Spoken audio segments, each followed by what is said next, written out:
Hi there, this is Joseph Spada here with Adult Family Homes Central, and I am going to speak to you today about DSHS enforcement letters. So we're going to cover a few topics. First of all, what are enforcement letters and how are they different from regular citations that are issued by the state to adult family homes? We're going to take a look at how to find out if one is issued, and also what to do if one of them is present. How do you interpret what it says, and how do you figure out what to do about it? Before we go further, some disclosure for you. I am not an employee of the state. I am not an attorney, so this is not legal advice by any means, and it is not the result of exhaustive legal research either. This is for information purposes, but I believe that it contains enough information for you to get a good grasp of what these enforcement letters are and what to do if there are some present. So first of all, what are enforcement letters and when are they issued? Typically, an enforcement letter is issued after there has been several citations on the same problem. So if it is a recurring type of citation that is present in an adult family home, the state will send an enforcement letter rather than just another citation. Also, if the state comes in for an inspection and they decide that the issue that they found is significant enough, then they would issue an enforcement letter rather than a simple citation. So enforcement letters are typically a level above regular citations. What they do is they impose certain conditions on an adult family home provider. So perhaps it might be that the provider should have additional staff in order to maintain their licensure or in order to maintain a particular resident in a home. That would be an example of an enforcement letter. What is the prevalence of these enforcement letters? Well, as of August 2012, based on a DSHS website, there were about 510 enforcement letters in total issued to providers in the state of Washington. Now, there are about 2,800 providers in the state of Washington as of August 2012. About 1,230 of those are homes that provide care for developmental disabilities, and the rest of them are regular geriatrics. So as you can see from that chart here, about 250 of these enforcement letters were issued to homes that take care of developmental disabilities, and about 250 other were issued to adult family home providers in general. That's about 1 in 4. It would seem like a lot, 1 in 4 out of 2,800. And so one might ask, why so many? Well, a couple reasons why. For one thing, there are many rules that adult family homes are subject to that they have to follow. Most of them are found in the WAC, which is 388-76, and also 388-112.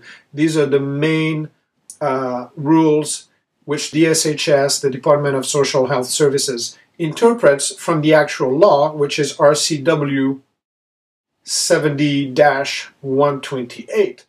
Now, in the one particular rule that applies to adult family home specifically, that's 388-76, there are over 38,000 words. And you can imagine this is a lot of regulation to keep up with. Now, part of the problem is that a lot of these rules and laws are open to interpretation, and that makes them very hard to follow. Here is one example. The provider must ensure that each resident receives care that actively supports, maintains, or improves each resident's quality of life.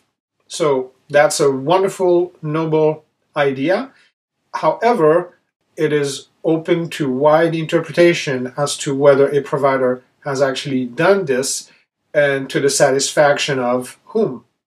So it makes it very difficult to to follow these rules because they are open to interpretation. So obviously, different people will apply different judgment to what a provider is actually doing and will decide almost unanimously whether or not it complies with their idea of how they should comply. Hope that made sense. All right, so now we're going to go through how to go ahead and check to see if an enforcement letter is present. First thing you should do is go to the DSHS website where these enforcement letters are located for the state of Washington. The link is written on the screen now. It's kind of a long web address. What you can do is search for AFH Advanced Lookup in Google or in your favorite search engine, and that will bring a page that will let you look for adult family homes on the DSHS website. That's the important part. You want to make certain that you are on the DSHS website. Once you are on that website, you should end up on a page that looks like this. It will let you select how you want to search for adult family homes. So the idea here is that you're going to locate the adult family home or the adult family homes which you are interested in, and then you will see if there are enforcement letters that are present. So once you're on this page, you can select by county or city or zip code. Just use whatever you know about the home and the location. You can't search by name. As you scroll further down the page, you can select some of the items here. The top red box is if you are going to be receiving Medicaid payment.